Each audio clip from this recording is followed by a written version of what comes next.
اچھا علی بھائی، یہ تراویح کے معاملے میں سنی شیعہ اختلافات کیا سیدنا عمر کی وجہ سے؟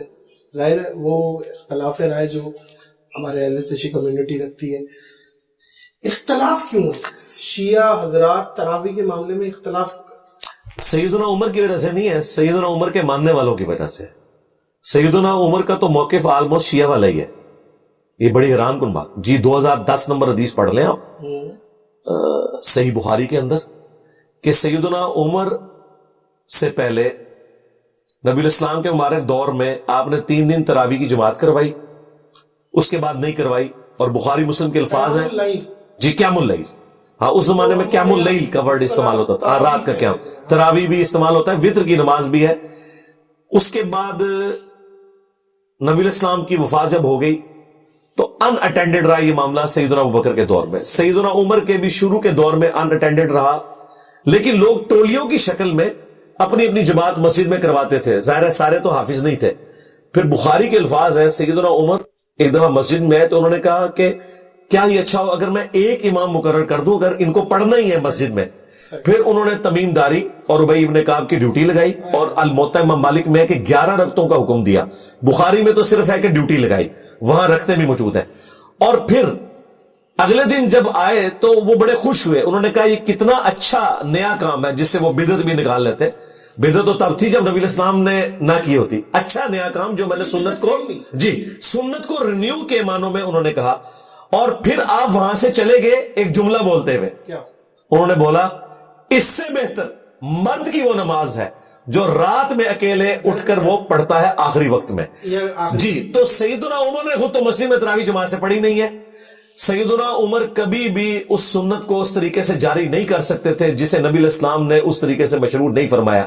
یہ حضرت عمر کے ماننے والوں نے حضرت عمر کو بھی بدنام کروایا، ان پہ جھوٹ باندھ کے کہ جی انہوں نے یہ شروع کروائی تھی تو ہم نے یہ کرنی، انہوں نے شروع کروائی تھی ان لوگوں کے لیے جنہیں قرآن نہیں آتا وہ پڑھے۔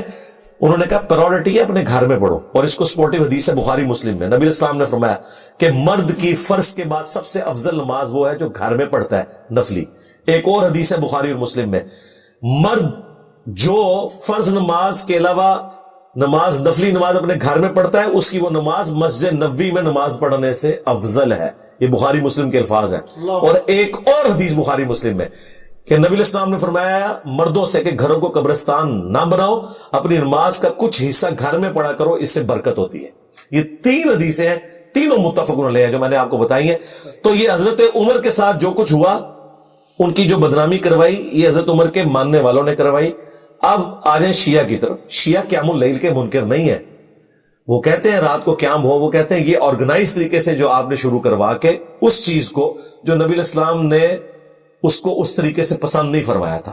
یہ جزوی بات تو درست ہے کہ بخاری مسلم میں ہے نبی الاسلام ناراض ہو گئے جب لوگ جمع ہوئے، نے کہا یا رسول اللہ میں جماعت کرے، آپ نے فرمایا مجھے خدشہ ہے تم پہ فرض نہ کر دی جائے۔ حضرت عمر کا موقف یہ تھا کہ نبی الاسلام جب دنیا سے چلے گئے تو اب فرض ہونے کا خدشہ تو ختم ہو گیا، آپ کی پسند تھی۔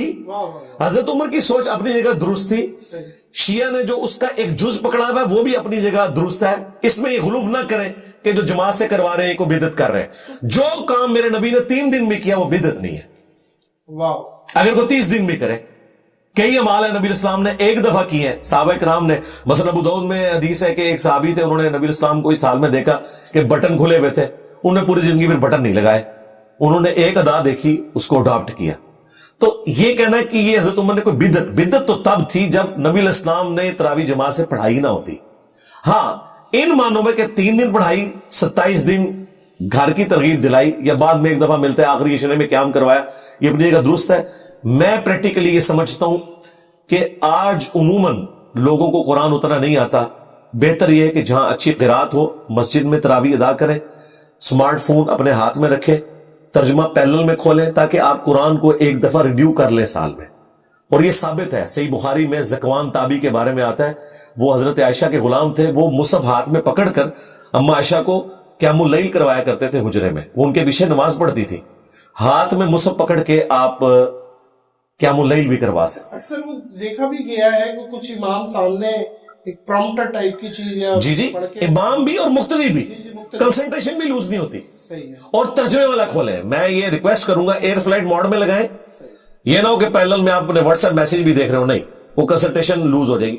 آپ موبائل ترجمے والا ساتھ کھولیں, ایٹ لیسٹ آپ گو تھرو ہو جائیں گے سال میں ایک دفعہ. میں تو قیام اللیل کو اتنا انجوائے کرتا ہوں کہ ایک مہینے کے اندر پورا قرآن آپ کا ریویو ہو جاتا ہے. ویسے عام حالت میں آپ کتنا روزانہ پڑھ لیں گے, 2 رکوع 3 رکوع اگر آپ نے سمجھ کے پڑھنا ہے. ویسے تو آپ نے بوڑھی عورتوں کی طرح پڑھنا ہے تو جتنے مرضی پارے پڑھیں, اس کا اینڈ رزلٹ تو کچھ بھی نہیں نکلنا جب تک کہ ہمارے عقائد اس کے مطابق نہیں ہوں گے.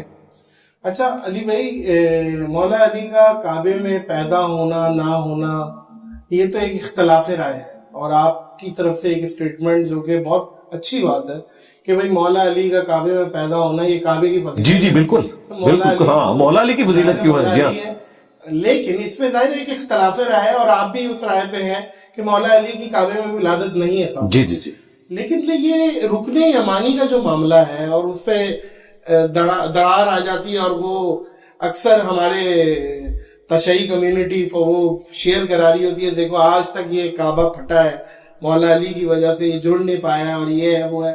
یہ رکن یمانی کا معاملہ کیا ہے؟ یہ مولا علی کی پیدائش کی وجہ سے کیا کعبہ پھٹ گیا تھا, شک ہو گیا تھا, کیا ہوا تھا؟ دیکھیں جو المستدرک للحاکم اہل سنت کے یہاں حدیث کی کتاب ہے نا, اس میں تو موجود ہے کہ مولا علی کی پیدائش ہوئی کعبہ شریف میں. ہاں جی, لیکن اصول محدثین پہ وہ روایت ثابت نہیں ہے. ٹھیک ہے, ہمارے نزدیک تو کعبے کی یہ فضیلت ہو سکتی ہے کہ حضرت علی اس میں پیدا ہوئے, حضرت علی کی کوئی فضیلت نہیں ہے. اس کی وجہ یہ ہے کہ اگر یہ کوئی فضیلت ہوتی تو باقی انبیاء کو بھی ملتی. دیکھیں سنن ابن ماجہ میں جامع ترمذی میں حدیث ہے, نبی الاسلام نے فرمایا اے کعبہ تیری حرمت ہے, لیکن ایک مؤمن کی حرمت اللہ کے نزدیک تجھ سے بھی بڑھ کر ہے. اور پھر وہ مومن کہ صحیح مسلم میں حدیث کہ علی سے محبت نہیں رکھے گا مگر مومن, علی سے بغض نہیں رکھے گا مگر منافق. جس شخص کی محبت خود ایمان ہے تو اس شخص کا کعبے میں پیدا ہونا کعبے کے لیے فضیلت ہو سکتا ہے, مولا علی کے لیے فضیلت نہیں. باقی یہ رکن یمانی کے بارے میں جو بات کرتے ہیں ساری تھیوریٹیکل باتیں بھائی, اس طرح کی اگر آپ باتیں کریں گے تو پھر اس کو سائنٹیفکلی ہم دیکھیں گے کہ لائیں سائنس کے ذریعے پرکھیں کہ کیا یہ ایسا ہو رہا ہے, کتنے عرصے بعد ہوتا ہے, کون سا ڈیٹا آپ کے پاس موجود ہے, اور اگر واقعی ایسا ہو رہا ہے تو ہم اس کی ٹیکنیکل کوئی ریزن دیکھیں گے کہ وہ دیوار بننے میں کوئی ٹیڑھ پن رہ گیا جس کی وجہ سے وہاں پہ کوئی سٹرین آ جاتا ہے. اگر ایسا ہے تو میں تو اس طرح کی جو دیو مالائی قصے کہانیاں ان میں کوئی بلیو نہیں کرتا بالکل. اب آپ دیکھیں زمزم کے بارے میں تو سب کا اتفاق ہے نا, اتفاق ہے.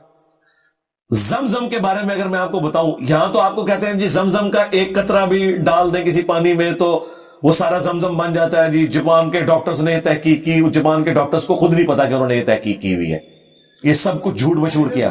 اچھا اب آپ سعودی حکومت سے پوچھیں, زمزم کے اندر گٹر کا پانی شامل ہو گیا, اس کے سے لوگ بیمار ہونا شروع ہو گئے. وہ جو پائپ لائنز تھی نا ان میں لیکیج آئی, پھر باقاعدہ انہوں نے ٹیمز ہائر کی ہیں, باقاعدہ ڈاکومنٹریز رکھی ہیں, پانی کا ٹیسٹ لیا جاتا ہے. آپ کے تحت تو زمزم سے شفائی ملنی چاہیے, زمزم تو بیماریوں کا سبب بھی بن رہا تھا. بھائی سائنٹیفکلی چیزوں کو دیکھنا چاہیے. اب یہ تو نہیں زمزم کے اندر میں زہر ڈال دوں تو زہر آپ کو اثر نہیں کرے گا, اسباب کی دنیا ہے. لیکن یہ جو اسباب کی دنیا نا یہ ہمارے آنے کے بعد بنی ہے, پہلے یہ معجزاتی قصے کہانیوں والی دنیا تھی.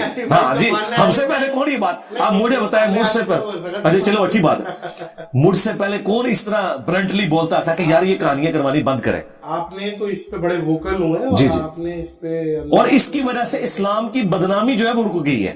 جی بالکل ایسے ہی ہے, بالکل.